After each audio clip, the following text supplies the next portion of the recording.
Hey, everybody. Thanks for joining us. We are going to be talking about Godfather Part 1. It's a big day for us.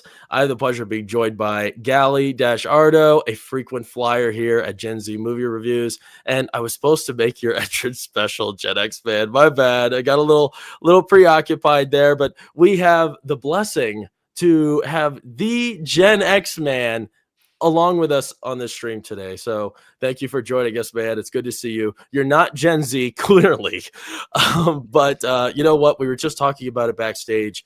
You know what? We're the Gen Z. Luke and me, we're the Gen Z part of this whole equation. And we bring in extra guests. And you know what? You're adding another perspective here. And obviously you have probably had a lot more experience with Godfather than either of us have had either way. I mean, we weren't anywhere near alive back in the early 70s when this movie came out.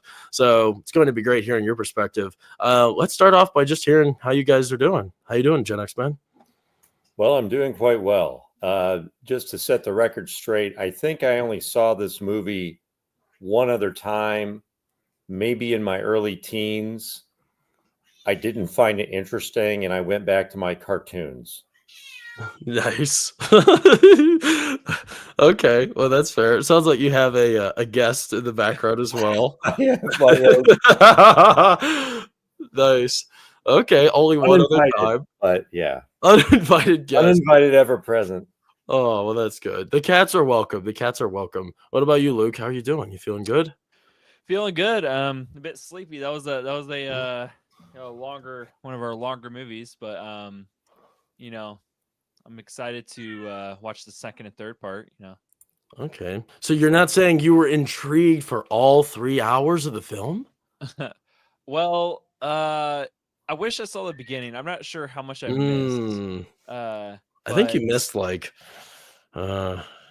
20 minutes of it. I was kind of confused, going into it, but it got better after I saw Al Pacino. Okay, yeah. Oh, yeah. Al Pacino. I guess this was really like the first stepping block, like along his career. This is what really bolstered him.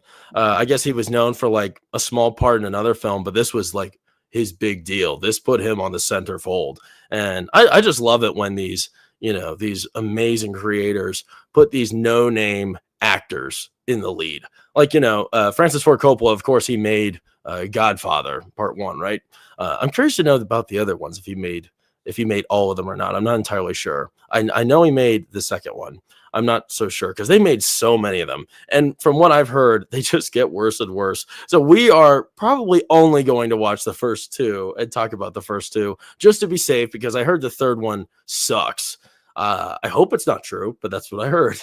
So I don't know. I guess you can't trust everything you hear. But Francis Ford Coppola, he also made another one of my favorite films of all time, Apocalypse Now, which I think definitely deserves a talk one of these days. So, I've done several videos on that. If you're ever interested in checking that out, just be sure to check out my videos. I did two pretty extensive videos talking about Apocalypse Now because that's another just phenomenal movie. And it's a little bit of a sleeper of his. Like everybody, when you think of Francis Ford Coppola and when you think of just movies, like the movie of all time, Godfather's really there.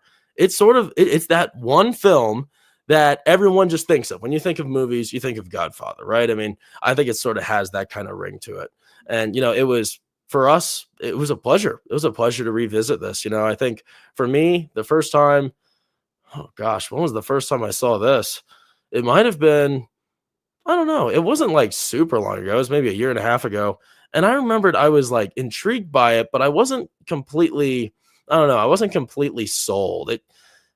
I don't know why. I think maybe I had a hard time following because this is a dense movie, clearly. I mean, it's 3 hours long. There are so many characters. There's a lot going on here too. But I mean, it's a real pleasure to see it all unfold. I mean, it's a pleasure to just to be a witness to this because it's a work of art, truly. And I think everybody that's going to be talking with us in the chat today and viewers, I have a feeling most people probably really like this one. And you could just tell it was made with so much love, and it was great revisiting it. I know this second time around, I think we all took it pretty seriously, didn't we, Luke? Everybody was quiet. Yeah, that was the best watch we've had so far, in my opinion. I mean, we heard everything. There wasn't a dull moment. But I like to point out really quick. Sorry, Francis Ford Coppola did direct all 3 films. He did all 3. Okay, good. Yeah, he Oh did. no, he did the 3rd one. I hope it's not true. I hope the 3rd one is good. Maybe we'll find out. I don't know. I wouldn't want to spoil it. I can't stand it when you I guess it's kind of like that with the Jeepers Creepers films. Something so weird about Francis Ford Coppola. He makes these dimes, these gems, right? You got Godfather, you got Apocalypse Now, and then you have Jeepers Creepers. And I love Jeepers Creepers, even though one of the very first videos I ever made, I trashed it. I changed my mind. I actually like it a lot now. They are like nothing like this. I mean, nothing like this work at all. It's so crazy to think he even made those, especially like not just the first one. The first one was pretty solid. Then the second one, it gets like super silly. But I digress. Why don't we talk about let's just talk about the film itself, revisiting this classic Gen X, man. I know you said you've only seen this one other time before, but how'd it feel, being reacquainted with this infamous title?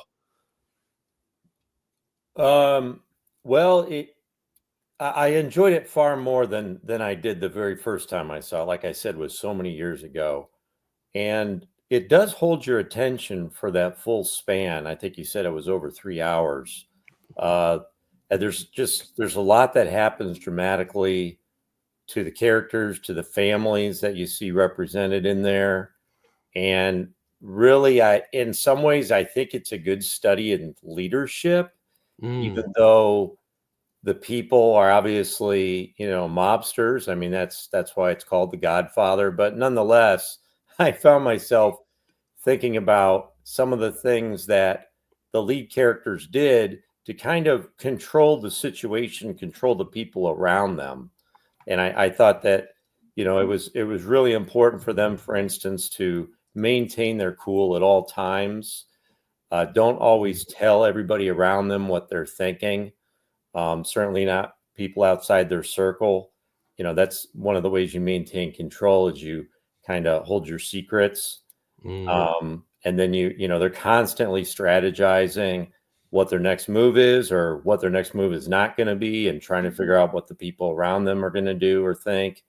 Anyway, yeah, it's really it's a great movie. I can see now why it's held up so well over the years. There's a lot to digest, isn't there? I mean, watching it again, it's like, this is not a one-hit wonder. You can't just watch it once and then that's it. You have to watch it. Hell, you probably have to watch it 3 times over to really get a solid understanding of what's going on. And, I appreciate that. But, to a common viewer, that could be a problem.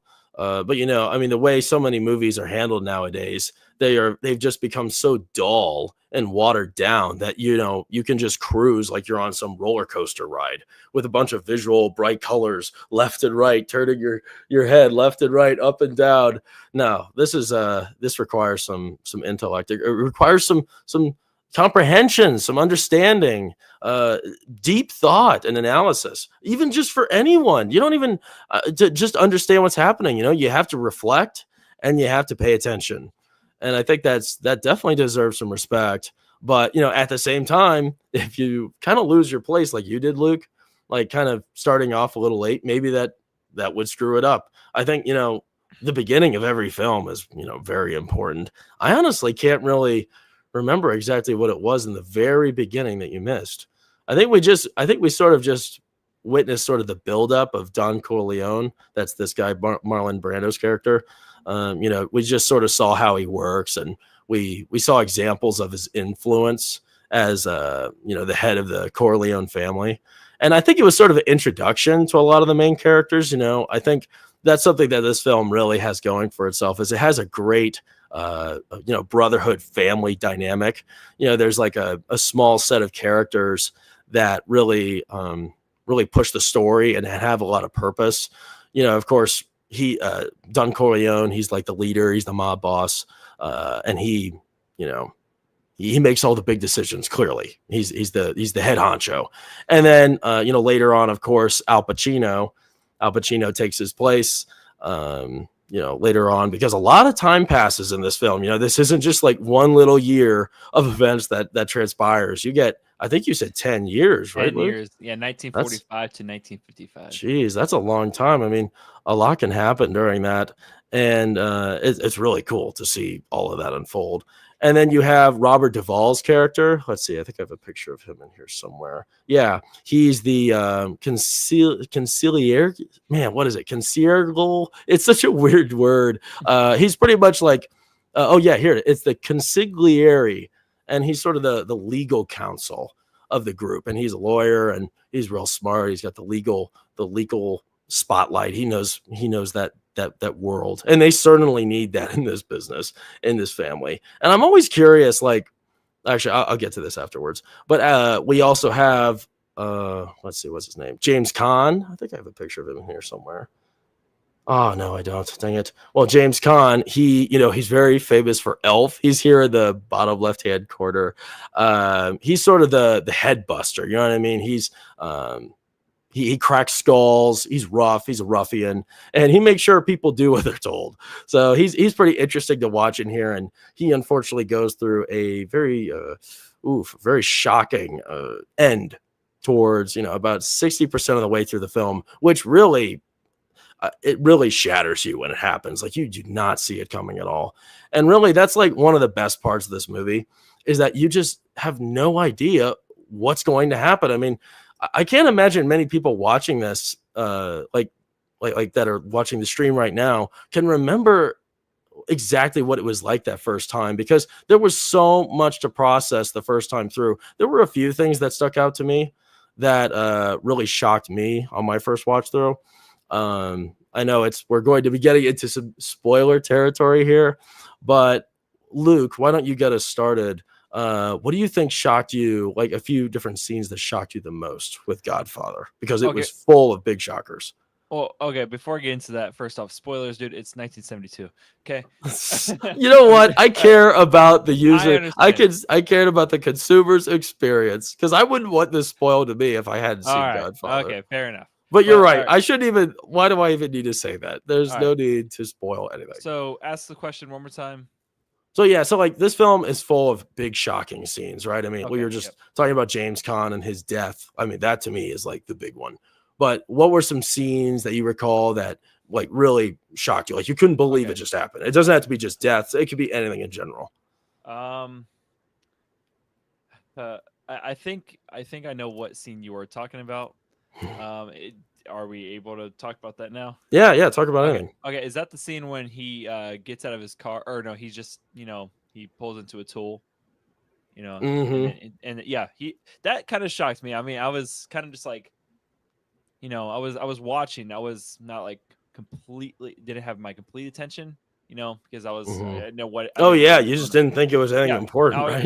I was just kind of like glancing at it, and then all of a sudden, those guys, what were those bad cops, or just random? I don't think those were. Well, yeah, I guess there was one crooked cop, or like one crooked toll worker. So yeah, I'll set the scene real quick. So James Caan here, yeah, you might know him from Elf. He's the old guy, Buddy the Elf's dad, which is how I'm familiar with him. But I guess he was some like big shot back in the day. Like, people our age, unless we went out of our way to watch James Caan films, I mean, we probably wouldn't have any idea who he is. I don't think he's in a lot of big ones that I recognize. So it was cool to see him in his younger, more prime self in this film. Back in 1972, so long ago, it's crazy. But yeah, so his sister, who is Adrian in the Rocky movies, she just got married. Yeah, okay, nice. That's the actress's name, right? Mm-hmm. Yeah, so she just got married to this one guy, Don Corleone, the whole Corleone family. They're so excited. It's like, oh, great. She, she gets to start a family. Awesome. Great stuff. Well, that relationship doesn't go so well. He's an abusive person, and she goes through the ringer quite a few times. I think it's twice over. Oh, is it? It's the second time that it happened. Where James Caan completely lost it when he found out he was going to off this guy. He was going to off his brother-in-law. So at this point in time, tensions were really high within the Corleone family. This was after The Godfather. Don Corleone had went through a near-death experience, a very close assassination. So everything was kind of in tatters. Leadership was in tatters, and he kind of hastily and without giving much thought, he went off. He gathered a few of his guys, and he just started speeding right towards where he thought the abusive husband was going to be. And at that point, he just stops at this toll booth. You don't think anything's happening, right? And then while he's at the toll booth, he's just casually giving the guy money and whatever else. The cop or the toll guy, he lowers down, and then he looks over, and he's just battered with tons and tons of rifle ammo all around. And it's like, whoa, crap! Did that just happen? Like, that came out of nowhere, man, didn't it? That was insane. We were all shocked. I mean, that was quite the scene. I give that probably the highlight of the violence of the film, minus that one street fight. That also, that was one of my favorite scenes. Street fight? Yeah, when that I don't know the characters. I'm sorry, but like those two guys that just went at it, and he was just kicking him on the floor. Oh yeah. Oh well, that was James Caan again, wasn't it? I believe. Yeah. And he was beating the abuser. Yeah, because he was the one kicking him and hitting him with the garbage can. Yeah, is that because he saw his sister or whatever? Yeah, that was the first time. That's hilarious. So those are your two highlights. Those are like the shocks. Yeah, those are pretty good. I mean, that was fun. I mean, I feel you. Well, real quick, before we get to Gen X, man, why don't you also share with everybody your your reaction, because this was your first time watching The Godfather, right? Yeah. I mean, that's a pretty big move here. Seeing this for the first time, I mean, this is the movie. Yeah. I'm gonna be honest. I wasn't really, impressed. I mean, only because I knew it was a mobster, gangster movie of some sort, but I didn't realize how old it was. I think it just threw me off that I didn't really know any of the cast. It was, I don't know. I felt like it was such a vintage movie style, like the way they filmed it and everything. It just kind of bored me for a little bit because I didn't know what I was watching. And then once I saw Al Pacino, I started to it started to grasp my attention a little bit more because he's in some good films, but I noticed that was probably his first hit, so he wasn't at his best in my opinion. But I'm sorry. That's just my opinion. That's fair. I would have to watch it again because, like you said, you watched Jaws for the first time and you weren't too impressed. But, I'd have to rewatch this film in the near future and actually, I know what to expect. Yeah. That's fair. Isn't that weird how some things are just better the second time? Like, I didn't think I'd give a crap about Jaws, but then because the first time I didn't like it, and then here I liked it a lot the second time. I think that would probably be the case with Godfather. I almost said Godfellas, not Goodfellas. Yeah, I feel like that would be the case with you if you just give it another shot. Yeah. I mean, it's just a lot of the cast, no offense, but I'm just seeing in the screen and it's just so old. The quality, like all these old men are just speaking to each other. I'm like, this is no Robert De Niro and Al Pacino and all these guys. And what's his name? From Goodfellas. Oh, Ray Liotta. Yeah, it's like they have totally different tempos. They're really not much alike. It was like I wanted more goofy. It was there was not much humor in this movie. Yeah, this one was way more raw and serious. Yeah, serious. That's what that's what lost me is how serious it was, and man, that's just I don't know. That's fair. It's a lot slower, much slower than Goodfellas, but they're two different flavors of pie, right? I mean, this is probably this is cherry pie. This is cherry pie, and Goodfellas is banana cream pie. They're totally different. Ew. Both enjoyable. Oh, yes, both enjoyable, Luke. They're both great. Gen X man, what were you shocked by? Were there any scenes that really stood out to you watching Godfather again? Yeah, I'd say the gunning down of Sonny definitely surprised me. I didn't see that coming, and they took no risks. They filled him to the brim with lead. We'll just say that. I think the transformation of Al Pacino's character kind of stood out to me too, and it really it at the beginning of the movie. I mean, he was a grown man, but he had a very different persona. He wasn't real well. He said he wasn't interested in the family business. He didn't consider himself a part of it, and by the end, he had taken full control of everybody and everything. And so I wouldn't say that was shocking, but his character evolved quite a bit. And so beginning to end, I guess I knew that eventually he became the Godfather, but I didn't think that happened until the second movie. I didn't realize that happened in the first movie, so that was a surprise. Yeah, they pack a lot in right before that happens too, don't they? Yeah, I mean, it's pretty much like a full movie's worth of content, and then, oh no, Don Corleone, he's dead, or he's like near death, and Michael has to step up and start to wear the pants. So yeah, I feel like there's pretty much 2 movies packed into this, really. Yeah, And it's almost like a novel, like reading like an impressive deep novel about mafia mobsters. The movie was adapted from a novel called The Godfather. Oh, yeah, how about that? That's cool. I didn't know that. It seems like, book to film adaptations, they're pretty good. That's right. They're pretty good. I guess that's with hope of like future cinema, right? Is that, there's plenty of great books that they can adapt if it's, adapted by a competent creator like Francis Ford Coppola. And I really hope, I hope we get another Coppola. I really hope we do, or we get another Scorsese, because everyone will say Ryan Coogler because he made Sinners. Nice job, Ryan. One good movie. That's what everyone says, at least. I haven't seen it, but we need way more proof than just one film if you want to be up here with Scorsese and Francis Ford Coppola. Of course, we need a lot more than that.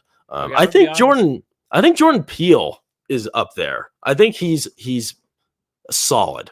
I don't know if I don't think he's as good as either of these 2 guys, clearly, but I think he's up there, in my opinion.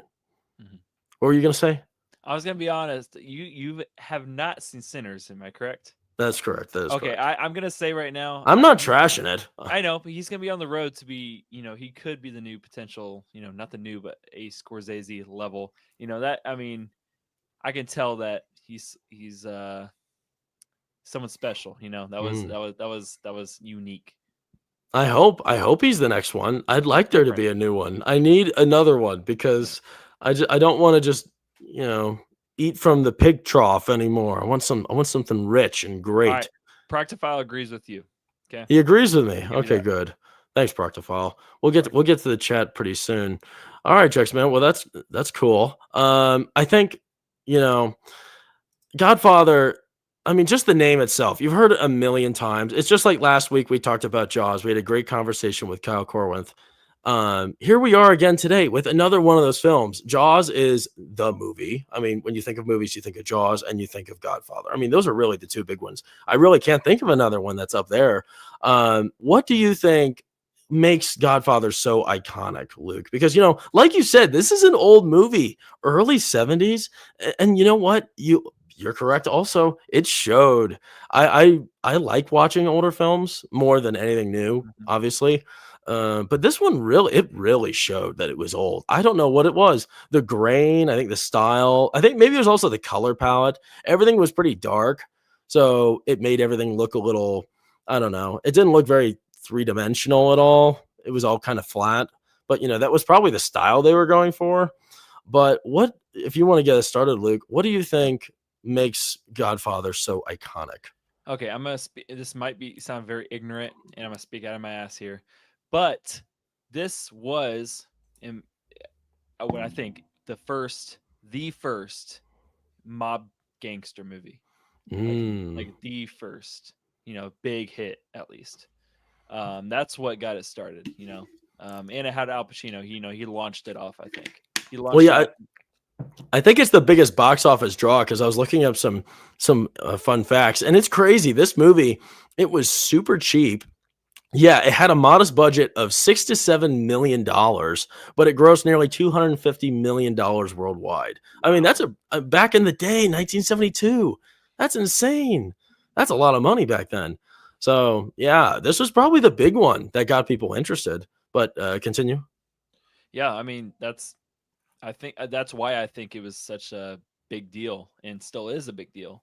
Um, you know, I would have to watch part two and part three to see, if it was actually, a successful movie trio, or what do you call it, trilogy, a successful trilogy. I mean, I've heard good things, so I presume that it's, both all three were, almost the same level as each other. But it was like the first big deal, when it comes to like gangster and the gangster genre. Hmm. Well, that's cool. Yeah, I mean, I'd say that's probably the case. If somebody in the chat wants to mention another one, like another big gangster movie that came before this, because Goodfellas obviously was after. I mean, 72, that was a long time ago. That's crazy. I mean, they definitely had some black and white. There's no way they didn't do some sort of Italian gangster black and white film back then. Have you heard of But one? no, but there's a lot of great films I haven't heard of that I still need All to right, all right. see, you know? Gen X Man, what do you think, why do you think Godfather is so iconic? Because, I mean, it's one of those films that everyone just still talks about today. And I also see, like, it's almost like it's not annoying, it's encouraging, but you see Marlon Brando, you'll see this image on everything. I still see him on shirts, on posters, on backpacks. I see this image everywhere and people wear it. It's all, you'll see it in Hot Topic every time. You see it in GameStop sometimes. I mean, this image, the whole icon that is the Godfather himself and the film, it still resonates today. Why do you think that is? Well, one thing to think about, we use the term world building now, and that's usually applied to movies that have, a fantasy origin, meaning none of it actually exists anywhere.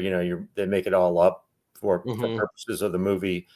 This is different in that it's world building, but it's trying to flesh out a world that a lot of people in 1972 knew quite a bit about, but they weren't a part of it. So, like the mafia used to be a major factor in the criminal underworld in the United States. I don't know that that's so much true anymore.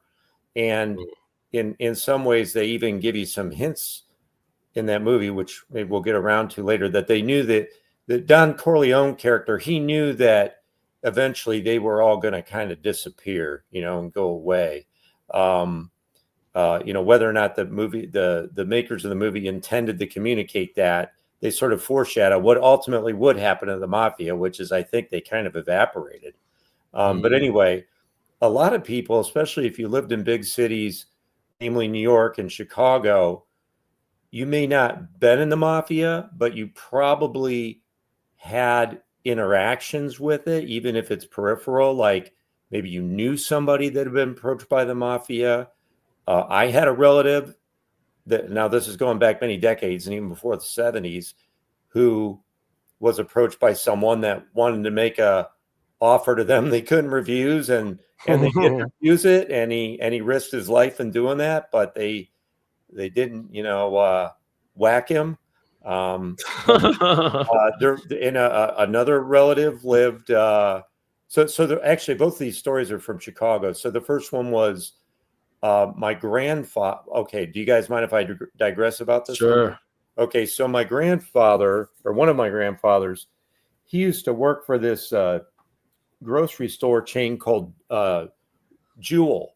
And it might still be a thing in Chicago, but he would go and set up grocery stores in different parts of Chicago. That was his specialty. So anyway, he was trying to establish a new grocery store somewhere, and a member of the mafia, and I don't know what family or any of that, approached him and wanted to help them get established in that area. And and I don't know what the offer that was made, but he said, "Nah, no thanks," and that was the end of it. Now, another relative lived in a suburb of Chicago called Cicero, which was kind of infiltrated with mafia. And one of the neighbors, like across the street from my relative, got involved with the mob Mm. and one day he just disappeared. Oh crap. Yeah, he was never seen again. So, that was ultimately connected to whatever he was doing with them. Mm. Anyway, the point of saying all this is to say that in the era that this movie came out, people knew a bit about the mafia. I think everybody was sort of intrigued by it. There's a certain mystery that goes with it, maybe a certain envy in a sense that these people seem to, have full control of their environment and everything that happens. But I think people also knew that this world is a very risky one, and your fortunes can rise and fall very quickly overnight, and that's what you see happen in this movie. Nobody's safe No. at any point in time in the film, and I'm glad that they made that clear that this isn't all just fun and games. I mean, the stakes are high in life and in money making. Mm-hmm. Yeah, that's something weird too, is like they don't they don't glorify this life at all in Godfather. I mean, nobody's happy. I mean, yeah, they say they're happy. They're happy with their family, they're happy with their wife. It doesn't really look like anybody is particularly all that rich either. I mean, you don't see even Don Corleone. I mean, his estate isn't all that impressive. And I guess it's just like, power and influence. That's the reward for being involved in this business. I don't know. There doesn't seem to be too many pleasures that are pulled from here. And everything that they always mention, like when they talk about, because they do talk about their happiness pretty often. And the answer is always, I'm happy with my wife. I'm happy with my kids. That's it. I mean, it doesn't sound like they're just being, oodled and lathered with, riches and glory. It doesn't really seem like that happens as much in this, unlike Goodfellas. I think Goodfellas was a little different about that. But yeah, totally different times. And like I agree with you, Gen X, man. That was something I had as a note for like what I think makes this film stick with you more than so many others, is that nobody's safe. Everyone is always on the chopping block, even the Godfather himself. I remember the first time I saw this, I never imagined he'd die. I never imagined that he would, be like, he really isn't all that present. It wasn't even midway through when he died. Well, it was a little farther, I think, than midway. I'd say it was probably 60%, but he was out for the count at like 30% of the way through the movie. Right. When he gets injured and shot like 5 times. So I don't know. It's strange. Can we go to Practophile's last comment? I feel yeah. So Practophile. Pretty interesting. This one? Yeah. All right. Practophile. Don't forget about how much technology has advanced since then. This movie takes place well before modern forensics, so the mob had a lot more sway than it could have nowadays. Yeah. That's a good point. Yeah, I mean, that has to be why it flourished too, was like no cameras. I think cameras really took away any sort of mystery with like who did all these things, because in the movie there's a few cops, or just a few witnesses, but everyone's too scared to talk. I mean, if you have cameras here, I don't know how you could possibly have all these large organized crime families, right? So that's a good point, Proctophile. Thanks for bringing that up. We'll talk to the chat. Can I lean against that just a little bit? So the mafia as we know it, I don't think is a real thing anymore. At least it doesn't have the same span of control and influence that it once did. But think about the cartels, for instance. I mean, they are very active all across the country. They get away with so much. And, in spite of our cameras and our DNA matching and everything else, and the internet and how easily it is to communicate information just from one person to another, across the country as well as next to one another. Somehow they get away with it all. I wouldn't say they get away with it all, but everything they do continues to go on and on and on. That's true. It shows no signs of abating. Yeah, I guess that's the modern example then, right? Yeah. I didn't think about that. That's a good point. Huh. Yeah, well, There you go. I guess that's your answer to that. I think other than that, I think Partiva also mentions it in the chat somewhere is the music. Oh my gosh, the theme. Like when I was watching this over again, I turned the sound bar on this time so we could hear it even better. But my gosh, the theme, it's almost like it's just pristine. It perfectly sets you up into this atmosphere. And although this movie is like nearly 3 hours long, or maybe just a little bit more than that, you just get kind of lost in it. You know what? Just sit back, relax, and just put yourself there because it's very atmospheric. And like with me, I lost myself watching this. I was comfortable. People were getting up to leave. I didn't care. I'm sorry, I didn't really say goodbye. I was involved in the movie. I was interested in the movie. You just get sucked right in. And I think Al Pacino really steals the show with that. I think you can't help but to follow him. He is a fantastic lead. And watching all these older movies, man, you just can't help but to respect Al Pacino. Geez, he is pristine as a young actor. I know there's so many more movies I want to watch with him at the helm that I have yet to discover, and I'm pretty excited to get more involved in that. But not just him, but like the whole, as I mentioned earlier, the family dynamic and the brotherhood he has with his other brothers here, with James Caan and with Robert Duvall, as well as Don Corleone. They have a great dynamic, great back and forth. They're a team, and it's kind of inspiring to some degree in like not a scary way. But I just love seeing these characters interact with each other and, make disappointing choices, make mistakes. They pay for their mistakes. Actually, everybody pays for their mistakes. And even one small little, you think kind of inoffensive choice can turn out to be a catastrophic failure that can lead to the death of other important characters. And these guys go through absolute hell throughout the movie. And it's really interesting to watch. I'd say, that, one of the strengths and weaknesses of Godfather is that it has a lot of great characters, but at the same time, it has a lot of characters. There are so many different balls you're juggling in this, so many different bowling balls, because all these characters, they flush them out pretty well. Even the smaller characters, like Fredo here in the bottom right-hand corner, you don't get very much of him, but it's like, I don't know, we really didn't even need to see any of him.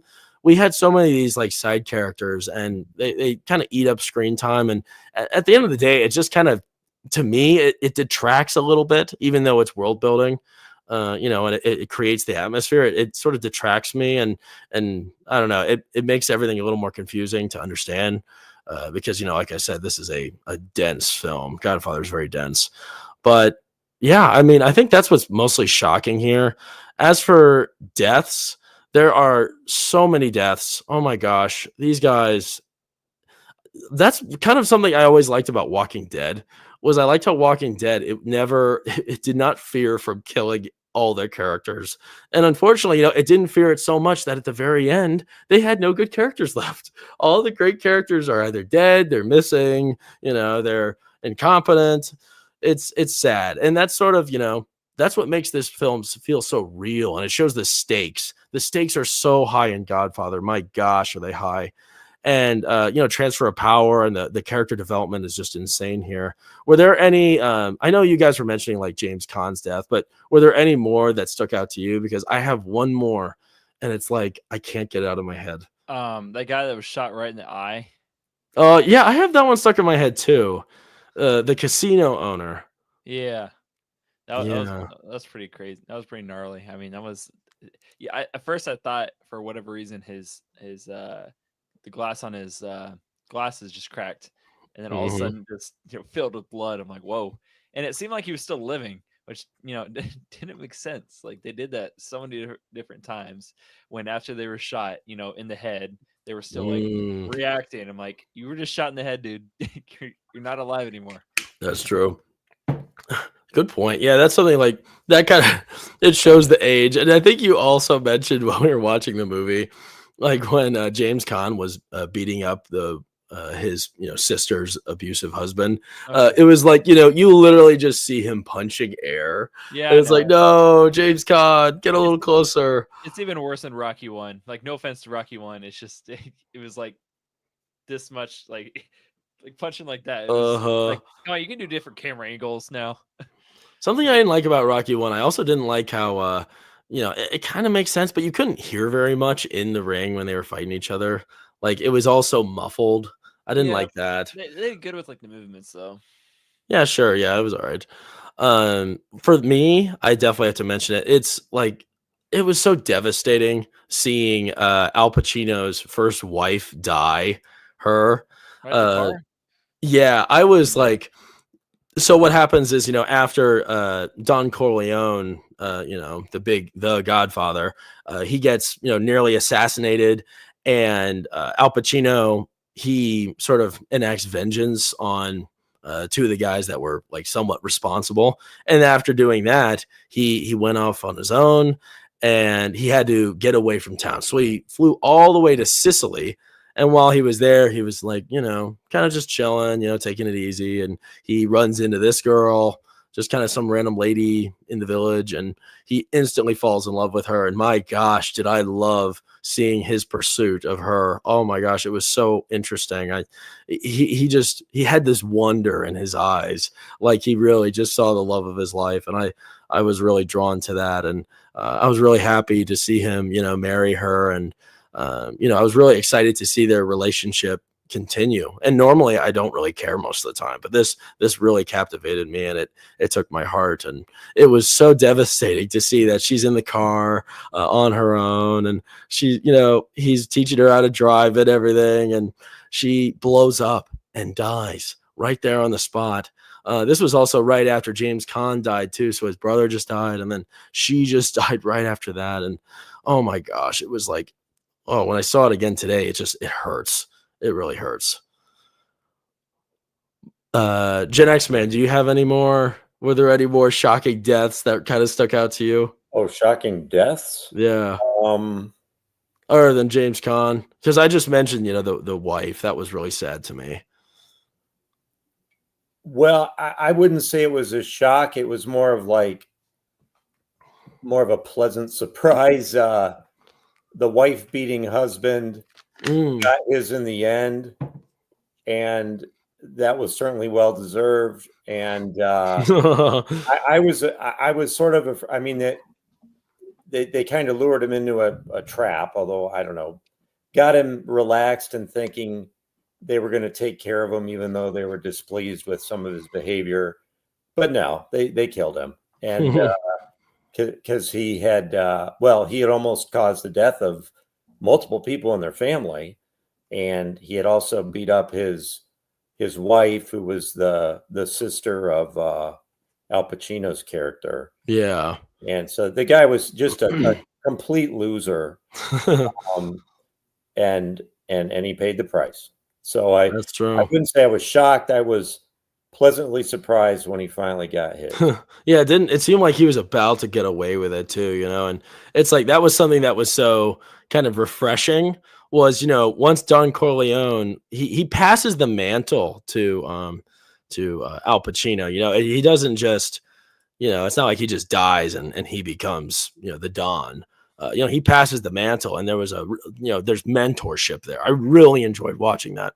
That was really interesting to me. Love that. I love this dynamic. Passing the torch to his son, and Al Pacino is just as competent here and confident. He did a great job, carrying that weight from his shoulders.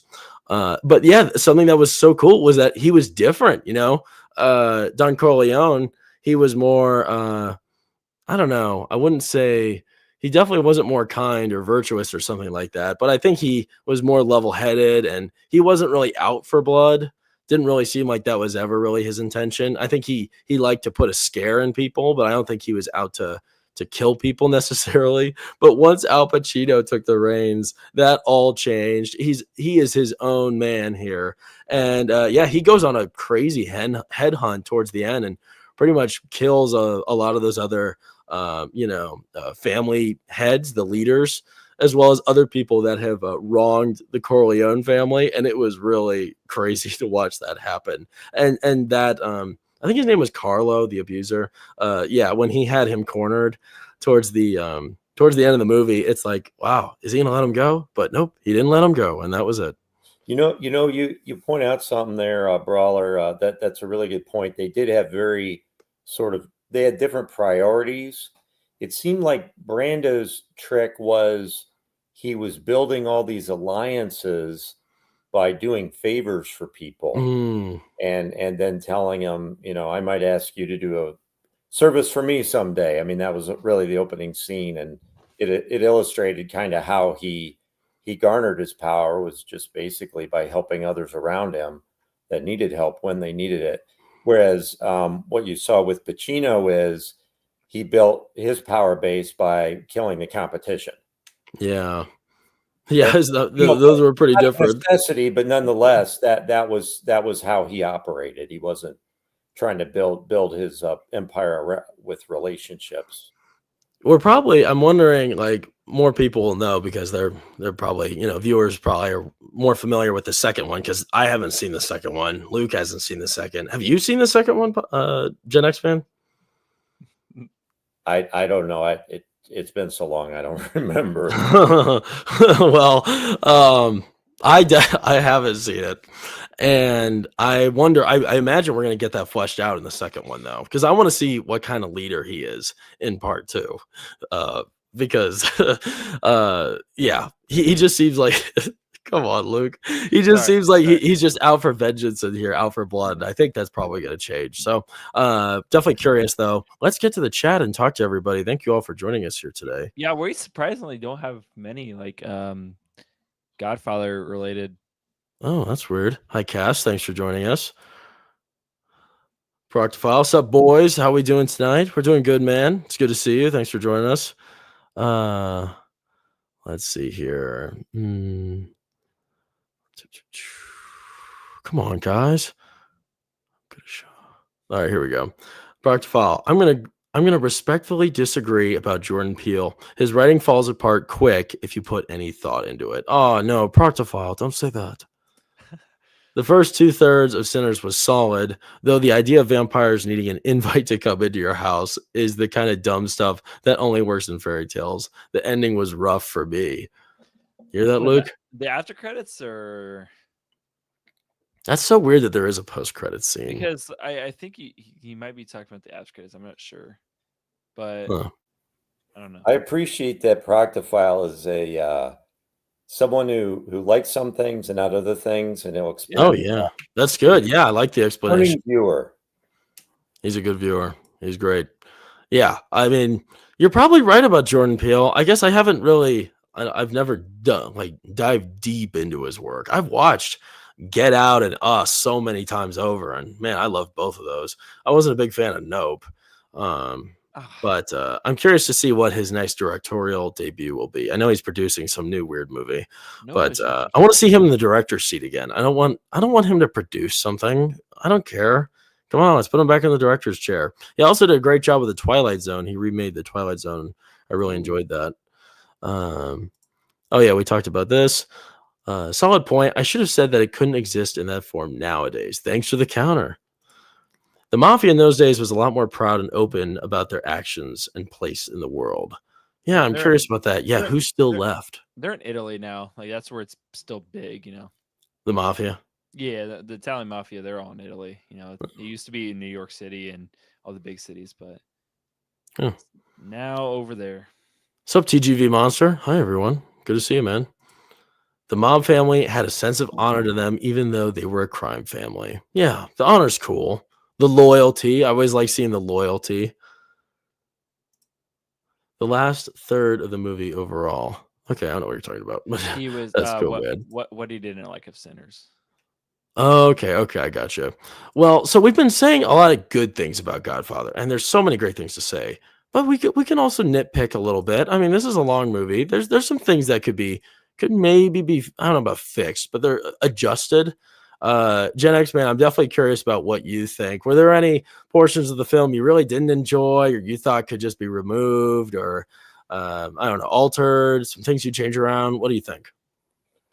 Well, yeah, I was looking up some little factoids about the movie, that we may or may want to dip into. And you had mentioned this earlier that the film was made on a real tight budget, Yeah, $6 million.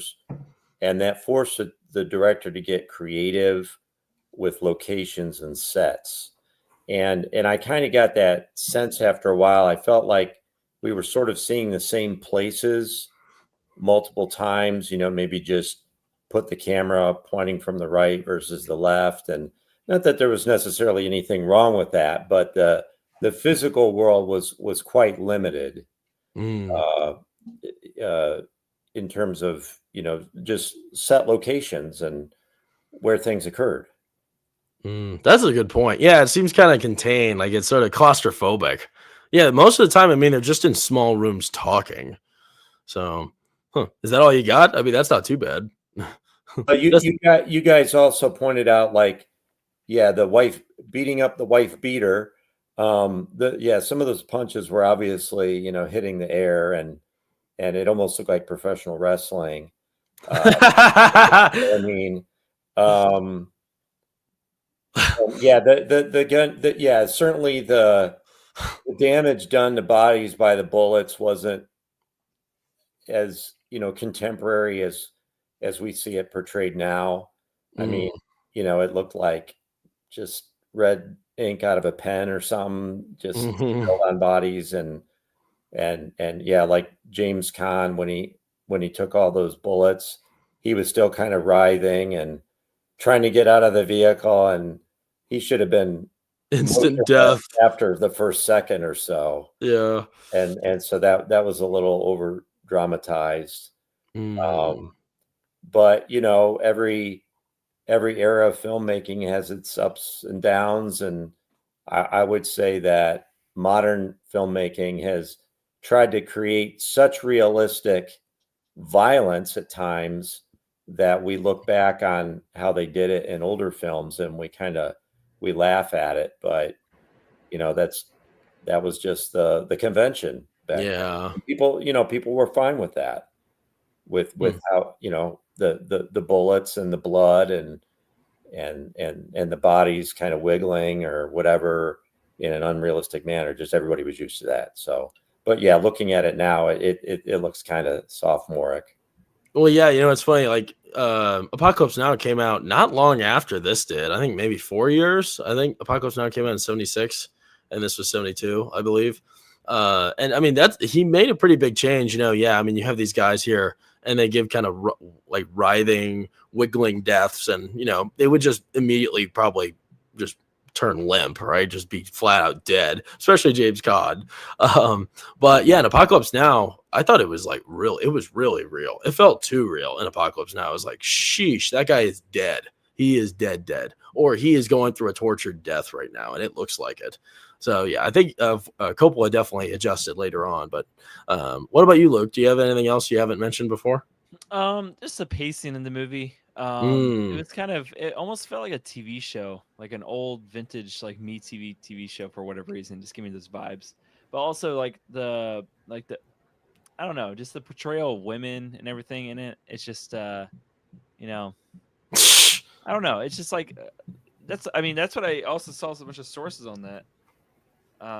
The portrayal of women, like how they were like just abused and walked all over and everything. That was only one character. Well, I know, but I guess a few of them were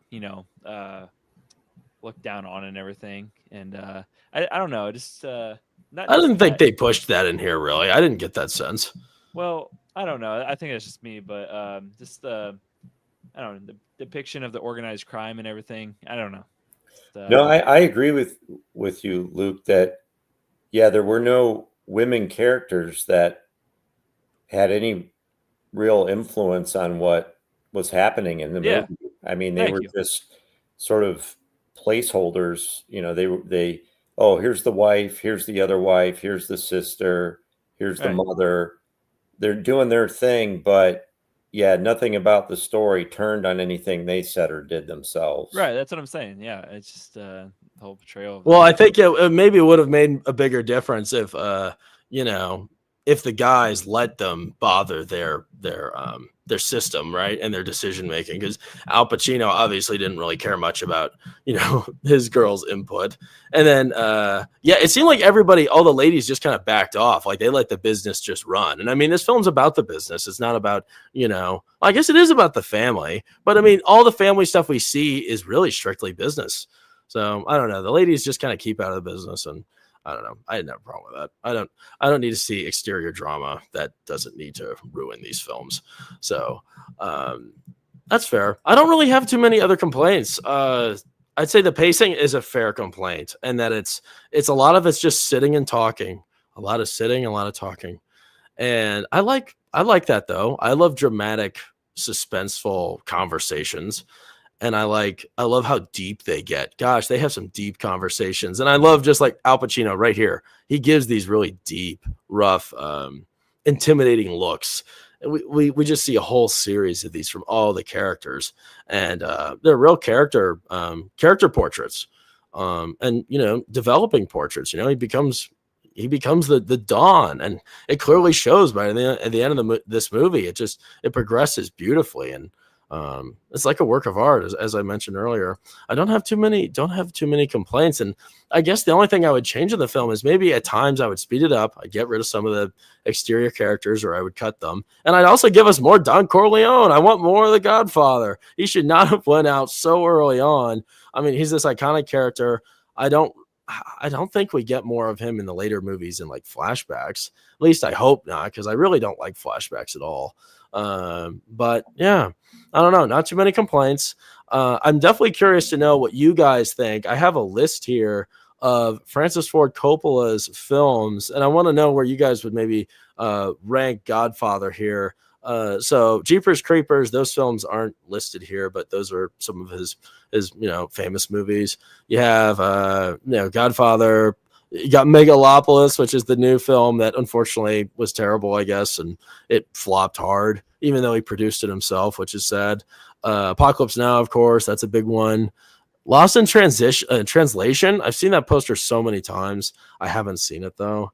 I'm not really too familiar with a lot of these titles. Gen X Man, are you familiar with some of these other ones here I haven't listed? Yeah. I wasn't aware that. Was he the director of all of these? I believe so. At least he was probably, maybe not directorial chair in all of it. He might have produced a few of these, but well, I mean, he's got quite a range here, which is kind of neat to see. He's got horror, like you have Dracula there. He has wartime drama, like Apocalypse Now, mob-based drama, which is really just character studies and all that. That's The Godfather for sure. And then there's another one down there called Peggy Sue Got Married. Gosh, I remember that. That was in the 80s, and I don't want to say it's a comedy exactly, but it's certainly a lot more lighthearted than some of those other things that I read. Yeah, he's got quite the portfolio here. Luke, you're probably not familiar with like any of these other films, are you? I got Dracula. Oh, you've seen that? And Jack. Jack? Oh, you've seen Jack? Is that Adam? Oh, Robin Williams. Yeah. That's a weird one. I wonder if he directed that.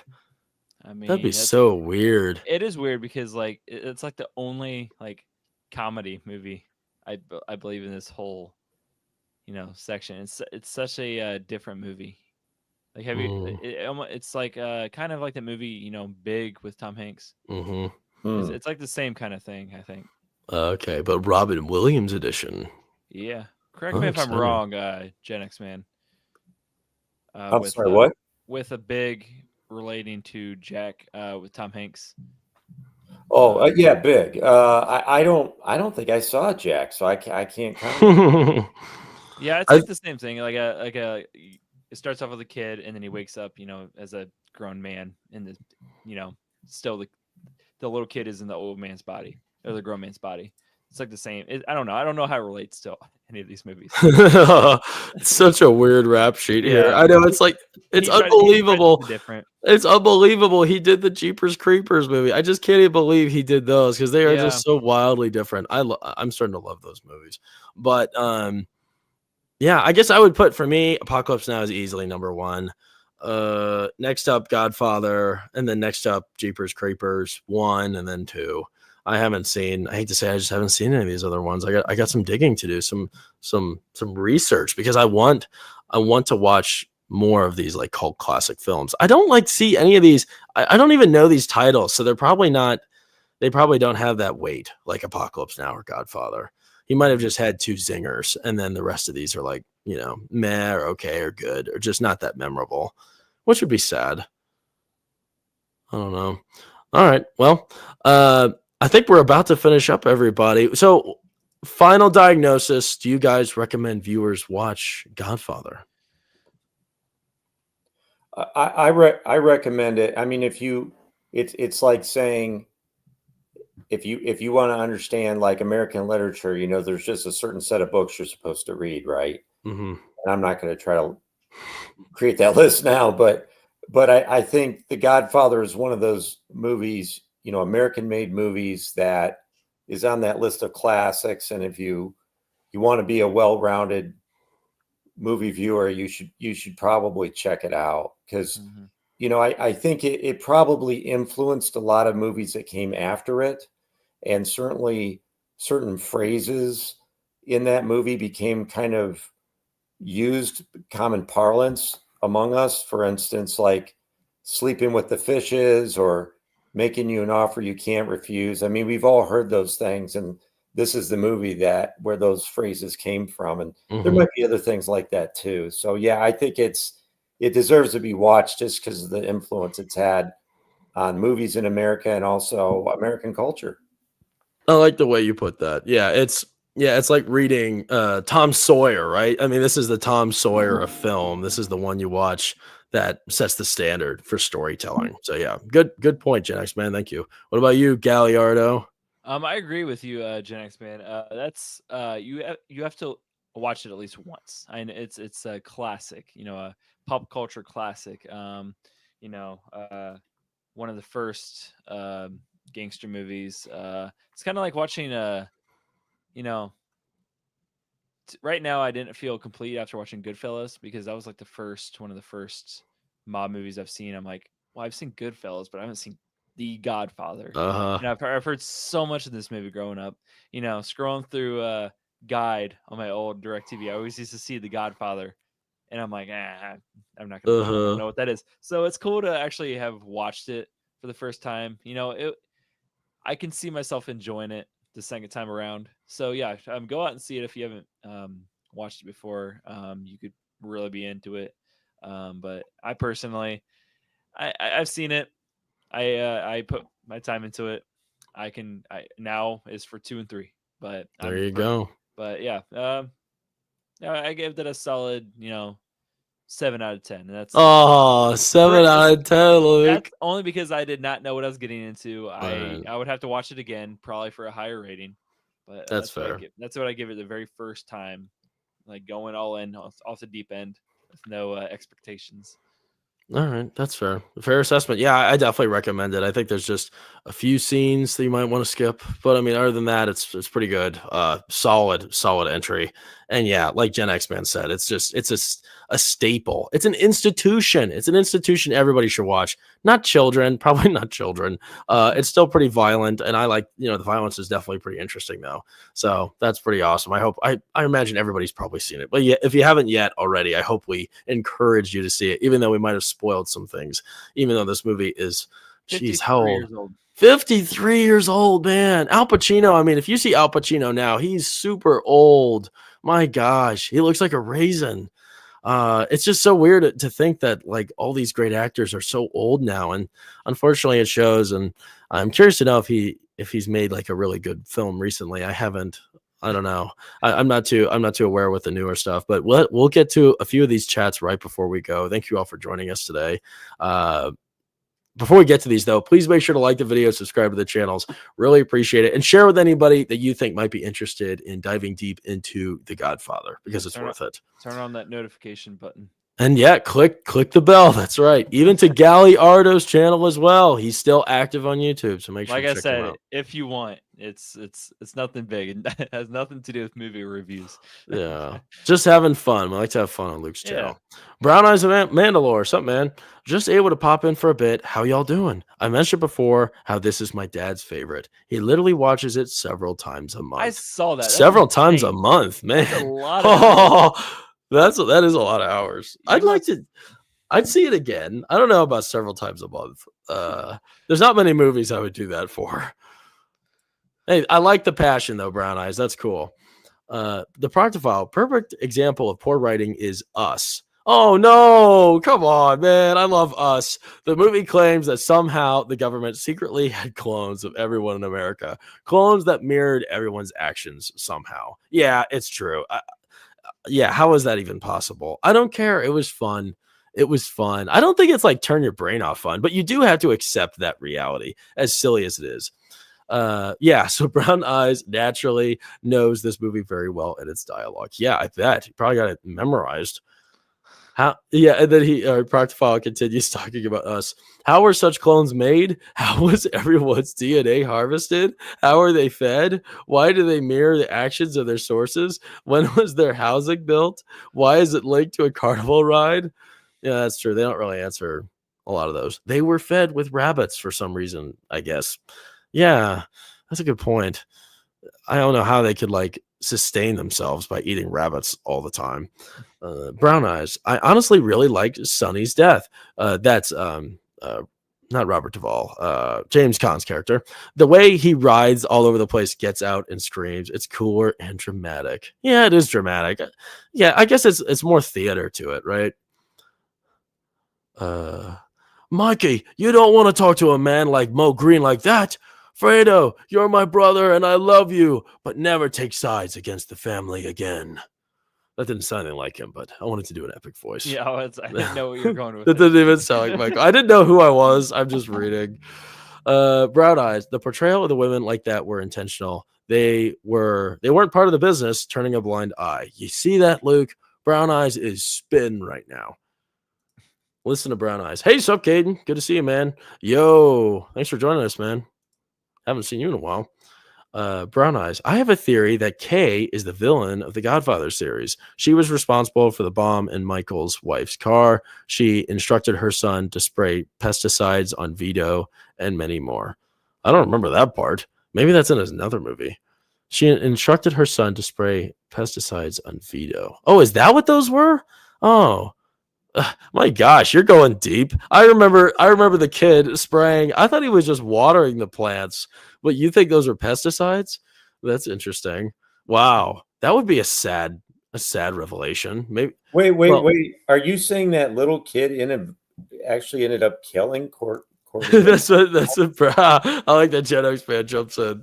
This is I think he's kind of, it's a theory, like he sprayed pesticides on Vito. Oh my goodness, I did not even think of that. But yeah, I mean, yeah, it was after he was hanging out with the kid and kind of walking among those tomato plants or something. He started to cough and then fell.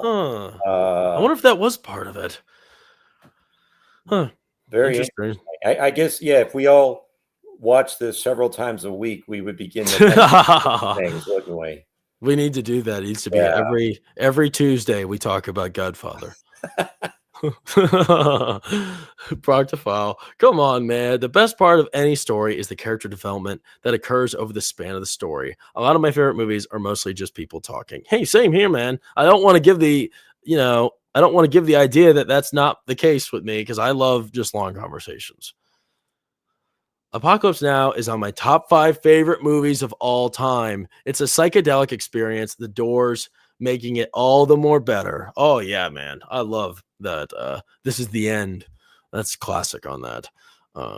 Have you seen Apocalypse Now, Luke? Did you watch that with me? Mm-mm. No? Oh, shame on you. I've heard you talk about it a lot. I mention it a lot. It's one of my favorites. We'll have to see it. It's my number 4 on my top 5. Number 4. I love it.